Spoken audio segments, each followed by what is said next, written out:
这个是宝藏哦，这是印第安人的宝藏。嗯哼。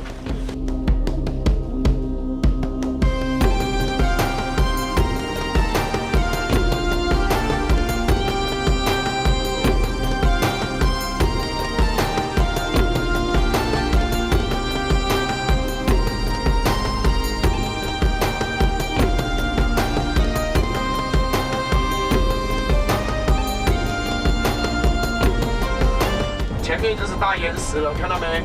这世界上啊，最这个一个，他们叫做世界的屋脊啊。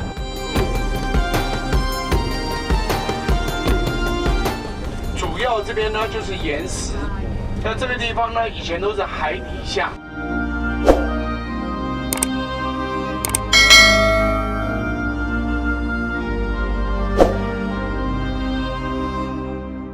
因为大家对大峡谷都感到很有兴趣，但是大峡谷的源头到底是哪里呢？大峡谷的源头就是亚利桑那州由佩奇小镇这个点开始。那因为我们华人大部分都是去南峡、西峡，真正的大峡谷全长437公里，到底源头在哪里呢？我们今天乐透台湾人走天下来这边让大家看个究竟。因为我们毕竟，这是我们陆迪哥的私房菜，对，私房景点，带大我们台湾人来到这里，因为这个地方我们台湾团基本上不知道这个景点，平常这个路就走大马路走了。这个景点是印第安人的古栈道，因为印第安人以前他们在这边生活很困难，所以他们一定要有个制高点。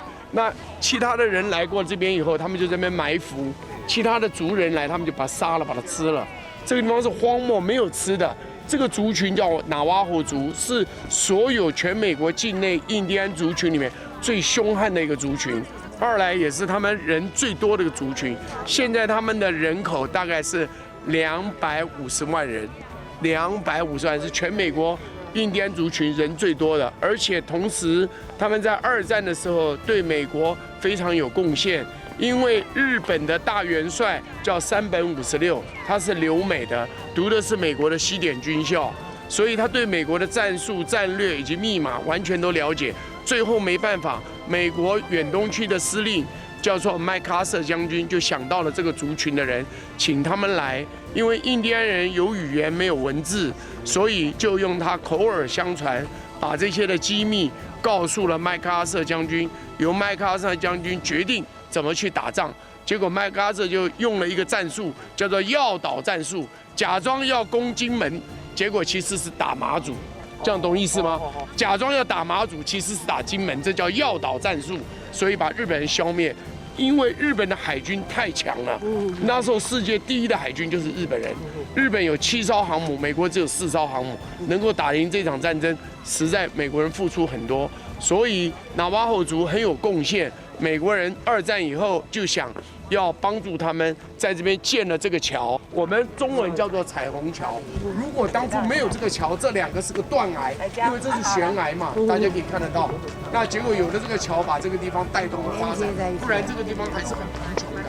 你看什么都没有，什么都没有，所以在这边就盖了这个大坝，然后把这个科罗拉多河的水把它挡住，用这个水来发电。把这边建设起来，所以我们这边才有酒店，才有吃的。吃的怎么来？都是由洛杉矶运来。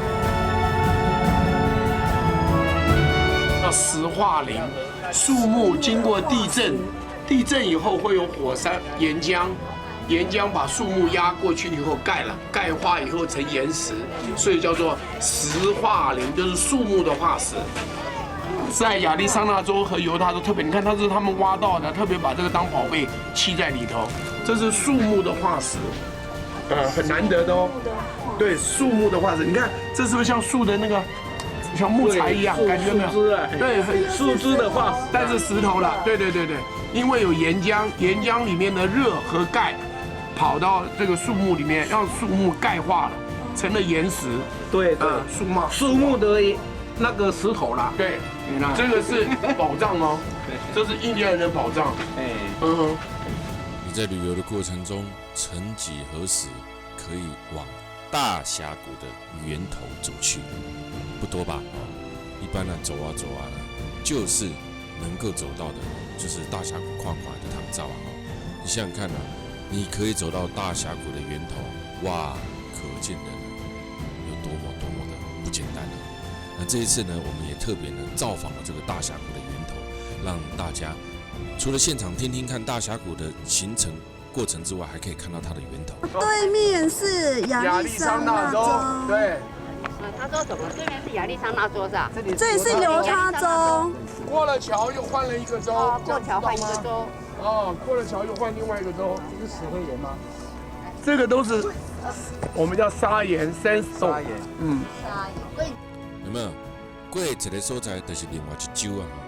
这我当下中间连我自己都不一定能够了解哦。哇，这是什么感觉哦？那他们对于哪一个地方哪一州呢？其实当地人是非常的清楚。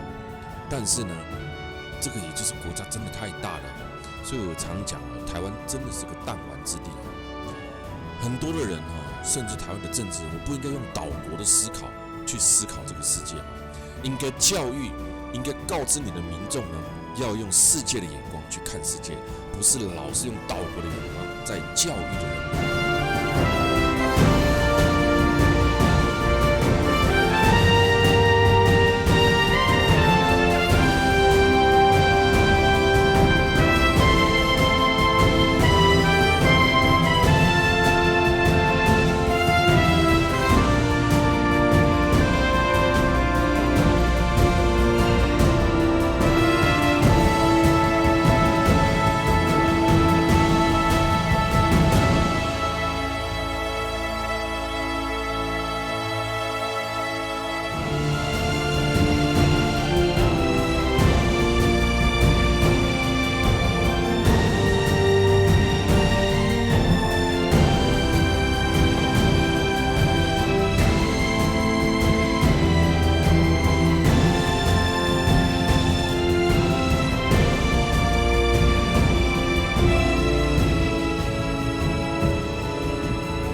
等等，我指给你们看，这个地方有个别称，叫做 Little 好莱坞，什么意思？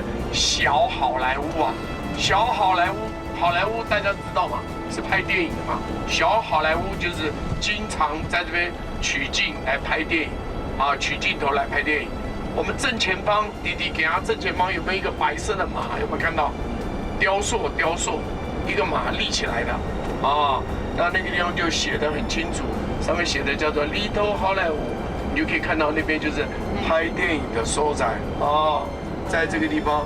那这条路呢，我们叫做美景之路啊，叫做 Scenic Way 啊 ，Scenic 就是美景。有没有看到这个前面有一个白马？看到没有？那底下上面写的 Little 就是碎裂意思啦。好莱坞看到没有？这边的山区，大家可以看到这个岩石都是橘红色的。为什么会这样呢？因为这里面含铁的成分很高，铁氧化了就成红色、橘红色、咖啡色啊。那这条路啊，你可以看这边的岩石呢，都是橘红色的。这一段路啊，这段路是美国西部开拓的时候淘金者走出来的大篷车路，叫做89号。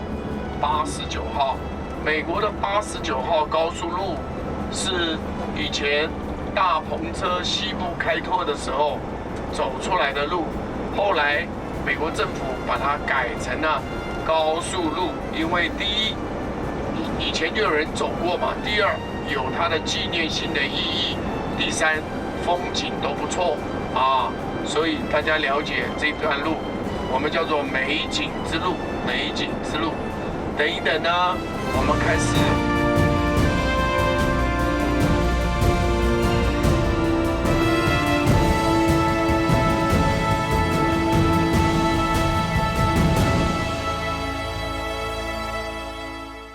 布莱斯峡谷国家公园这道你看国家公园哦，从大峡谷啦，over 羚羊峡谷啦，又来一个布莱斯峡谷哦。公园再公园，风景再风景，只有赞叹美丽再赞叹哈。布莱斯国家公园呢，被誉为天然食用的殿堂哦。你来到这呢，甲你头前你行这国家公园呢，完全跟无相同款的哈。这个所在呢，感觉呢，有一点像进入了异次元世界一样哦，好像进入到一个剧场一般。这里面著名的岩柱，这个 Rhodos 沉积岩呢，大约在6300万年跟4000万年前呢，由水流跟湖泊侵蚀而成。而布莱斯峡谷这个地形呢，也比较凉一点，它凉啊，你看看它背山面坡呢，就有这个积雪啊。但是你说这积雪深嘛，这积雪是很浅的啊，会下雪啊。再来到这个地方哈，还不错哈。那这个呢，也是离开犹他州之后第一个国家公园。来，这一路上都是这个景观，一路上都是这景观。这个地方呢，以前是在海底下，然后现在浮出台面。另外呢，这边外面有很多的松树，因为这边冬季下雪。我跟你们讲了，这边纬度很高，所以呢，雪溶解了就成水，那当然植物就能生长。我们前面会经过2个小隧道，你看左手边好像千层糕一样，有没有？这边都是这边很特殊的景观。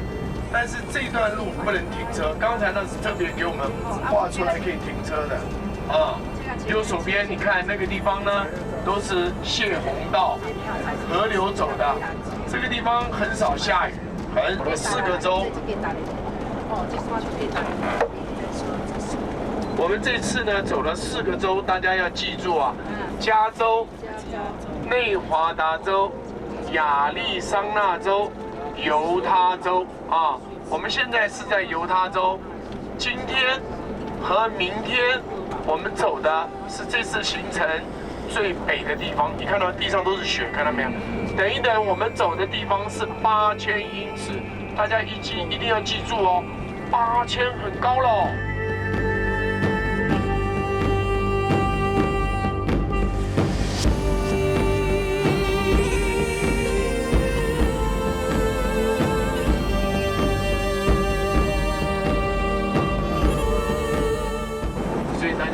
一下啊，我们继续往前走，等等右转弯就进入公园了。你看这印第安人砍的那个圣诞树带回家了啊。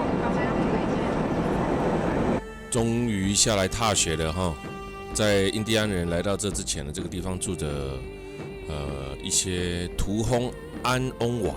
它们的数量很多，有各式各样的种类，飞禽走兽、蜥蜴等等，也能生料加很像人啊，不知道为什么哈，你知道有虾米哈，也能加派的对啊，作恶多端哈，那个时阵的形啊，就改变成脚头啊，有一些排站，有一些是坐着，有一些是靠着别人，所以你也在清澈跨了营的兵，就像现在的布莱斯国家公园的这些岩石一样，这个。是印第安传说里面关于布莱斯国家公园成千上万的岩柱啊，这些岩柱由来的故事。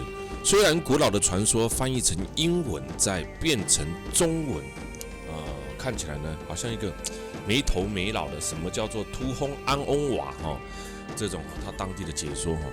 但是呢，可想而知的就是呢，这么多的这一种石柱，原因就是这个样子来的印第安人也把这个地方呢，介绍成这一个形式这一个故事呢，让大家呢更能够了解有啊，大家爱注意加注意行头家棍这个一定要特别的小心这一个成千上万的岩柱hooded 这个成千上万的岩柱，他们把它形容 hooded 的由来呢，当然在英文上面来讲呢，还有什么？还有这个自然恐怖的石柱如果你去看英文的原意hooded 的意思HOODOO那来很特别当然是传说了不管你相信它是被雨雪冲刷而成的，或是神对恶灵的惩罚，看到这一整片的山谷站满着千军万马般的立柱岩柱超现实的景象，好像太空世界，好像在火星上，不然真的你看到哇，好特别瞪大了眼睛，赶快拿起相机，赶快拍这个岩柱的景观可看性。国家公园5大，漂亮。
国家公园前面就是大岩石了，看到没？这世界上最这个一个他们叫做世界的屋脊屋脊就是屋顶的意思屋脊那就是讲的这西安国家公园。犹他州现在已经进入了从布莱斯到西安国家公园的是属于犹他州犹他州一直以来被认为是美国公路精华的路段就是这段路你去开车来旅游的时候，非常的美丽因为当这个土地顶端呢，山峦起伏这个旁边的红色的岩石气势磅礴，峡谷很深邃，瀑布啦还有这个溪水啦，景色非常壮观。我们从犹他州的布莱斯峡谷国家公园呢，一直来到了西安国家公园。西安国家公园里面的美丽的风景，从犹他州的这个12号公路一路过来一直来到呢我们俗称的泛美风景大道都是亿万年壮丽的这个红色岩石峡谷人讲这个所在会使讲是美国上界美丽的公路一条那西安国家公园呢，是上古老游客嘛上侪一个国家公园，占地真大也是一个真壮观的大峡谷地形。这当中呢，非常多的这个大粒石头巨石然后有一些地方呢，深不可测但这个所在呢，嘛会使看到真侪美国的野生动物羚羊啦、碰气啦，真的这个又是另外一个不一样的景色公园景区呢分成了3个部分来到这边呢，当然咱的旅游团队呢又是重点式的蜻蜓点水老外呢当然不一样老外呢来到家呢又是从头玩到尾这里的景色呢在老外来讲呢是等于是露营跟步道爱来在行会使所以现在上出名就是全美的10大步道10多英里西安国家公园这里面的全美10大步道之一就有10多英里长我们当然没有办法走10多英里长啊，所以咱大家呢通常没有走这么久哦。我们在一些比较特定的地方呢，站着呢看最美丽的西安国家公园的风景啊。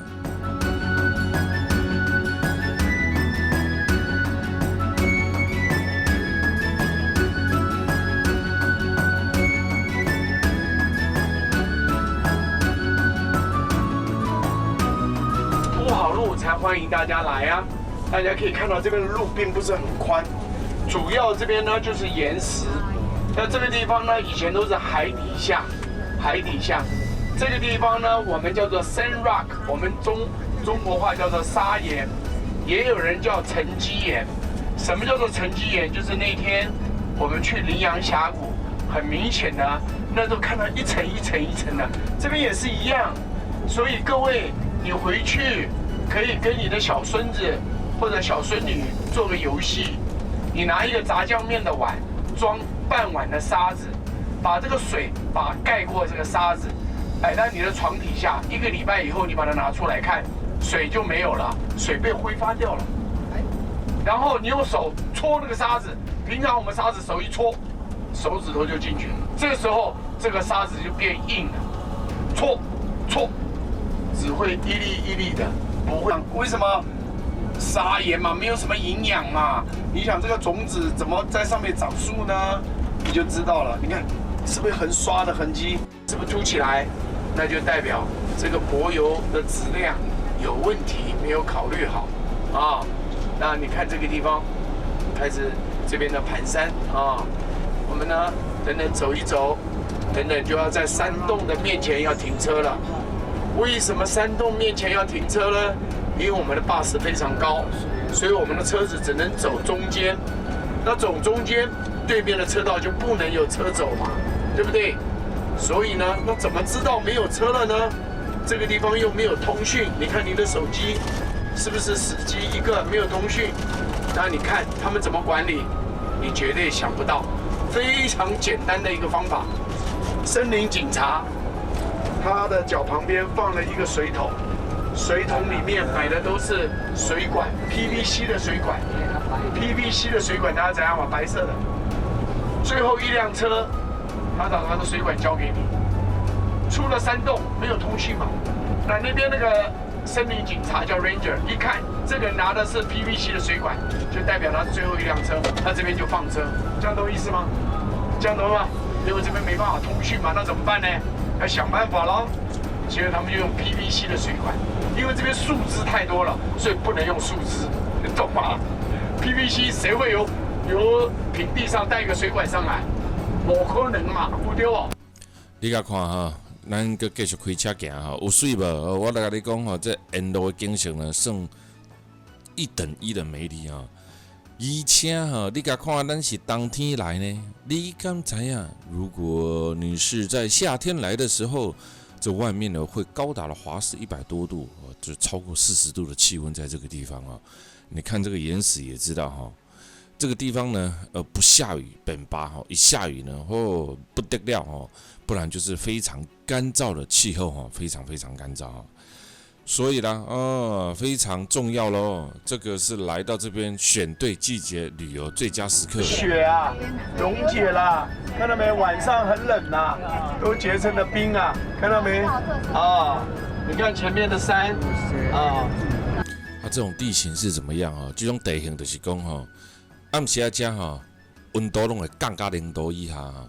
那当这个山区里面的地方呢降到0度以下呢，这些水马上就结冰了，而到了早上，甚至到中午的时候呢，它整个气温呢又开始恢复了，这些结冰呢又幻化成水哦，灌溉这边的植物，所以在这里你就可以看得到，有一些地方呢寸草不生，而有一些地方呢却是呢，长满了树哦，长满了草哦，就形成了非常非常强烈的对比啊。这也就是大自然它奇妙的地方。晚上超级冷早上呢不是超级热啦，早上会热水会融化掉，但是早上再怎么热它也是5、6度而已啦。只是因为早上超过了冰点0度以上0度线以上呢，水一定就会融化。山不高，水也不深，却是一个很有灵气的地方。这里所在的是西安国家公园。西安既然呢是犹太人的天堂，但是这个国家公园呢跟犹太文化呢，却一点关系都没有哦。但是它跟印第安人更有深厚的渊源哦。西安峡谷呢，向来是印第安人的圣地哦。那在这个地方呢，尤其是到了晚上哦，以前是印第安人圣地哦，夜空一望无际，满天的星星。很可惜，我们没有办法晚上待在这个地方哦。这个地方呢，听说的晚上非常非常的漂亮，这也是美国人最喜欢哦，举家来这边露营度假的地方哦。因为在这个地方晚上呢，可以看得到整个天空满到爆的星星哦。以下呢，淡水的所在呢，西安的夏季温度虽然高呢，但是因为它干燥型的气候，只要一入夜之后呢，你不会觉得很闷热，因为干燥型的都是这个样子哦。所以淡水的所在有真侪背包客哦，他们热天的时候来要健行哦。所以这大概要有这个概念哦，你哪到国外旅游呢？你只要到高纬度的地方，或者是你到干燥型气候的地方，它的第一个是，就算温度低，它也不觉得冷哦，因为它不是湿冷；就算它温度高，你也不觉得闷热，因为它不是湿热。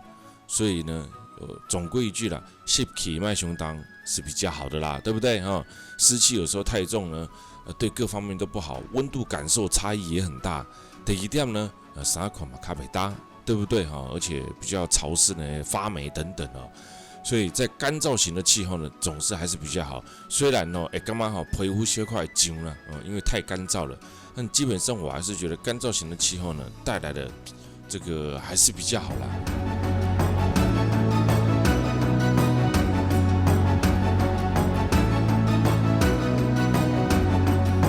在这个地方有趣呢，就在它的小河桥哦，在这个地方呢，人们呢是走在这个峡谷底端哦，仰望着哦这个峡谷两旁边的高山岔天啊哈，这个高山呢很高哦，在这个狭小的道路旁边呢，这山的卡上会插到天顶去哦。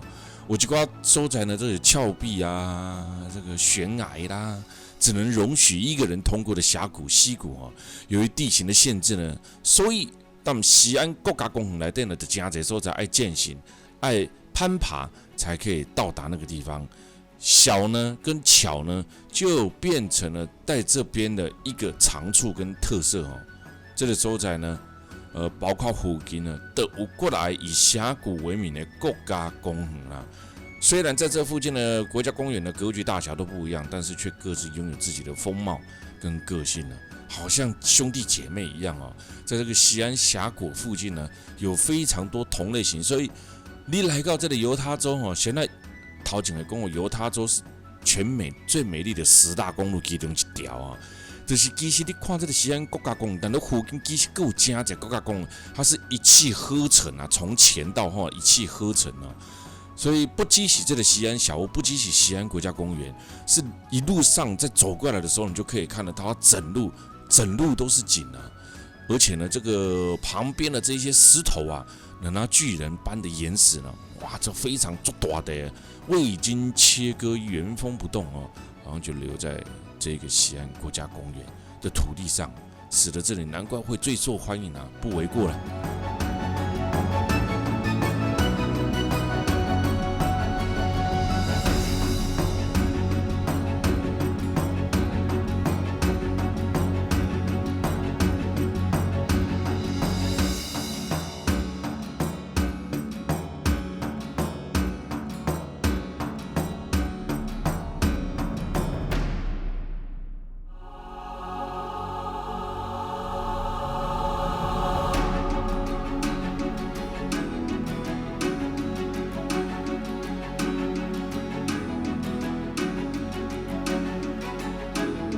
左边的山看到没有？左边的山势非常的气势雄伟啊！美国的山水就跟美国人一样，长得高大壮硕雄伟；中国的山水就跟中国人一样，长得灵气秀智可爱，不丢不？就是这样子，好不好？我们现在呢，慢慢的要走到平路了啊。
这段高速路走出来的路是填电出来的。那这个地方以前都是在海底下。那美国呢，为了要把西部的高速路做好，所以呢，把这个地方的山呢挖开了、炸开了。你们可以看得到，在右边或左边很多电钻转出来的印子，然后拿炸药来炸，把它开出来的路啊。你看这个地方啊，就像我们看大峡谷一样，大峡谷我们是站在上面往底下看，这个地方呢是我们在底下往上面看。这个地方呢，一定要中午时分才会看到太阳，不然根本看不到，因为两旁都是群山峻岭。你看这个地方是很少下雨，不然这个地方都塌方了，都是土流石啊。那所以大家知道这一段路啊，当初付出了很高的代价，光开辟这一段花了1年半的时间，1年半的时间。而且有的工人还因为炸药的关系走掉了。那我们要由加州以及内华达州要进入犹他州，没有别的路，只有走这条。这条是15号，那一定要走这段路才能够到犹他州。所以你们看这段路的工程，以及这边的景观也非常的特别。这边就跟我们去的那个国家公园都是一系列的。都是以前在海底下，旁边有个小河，这个河呢叫做处女河。处女河，你看水很少啊，水非常少。到夏天的时候，整个都是干枯的。你说印第安人在这怎么生存？无法生存呐，根本无法生存呐。所以大家了解，美国的西部这么荒凉，是由于气候干燥，二来不下雨。然后没有生态，所以这边呢，人烟为什么少，就这个道理。我们走这段路都没有什么人没有什么人的，有点像我们台湾的那个太鲁阁苏花公路的那种感觉好不好？所以大家知道，旁边右手边这个小河叫做处女河。我们现在可以看到左边的墙上有没有一条一条的，那都是电钻打出来的，看到没有？安尼这段有赞无吼？你甲想看嘛？咱对咱一路吼，对旧金山入来了这段路上我刚刚会玩的告诉你，每一年我推出来的美西5大一定团团爆满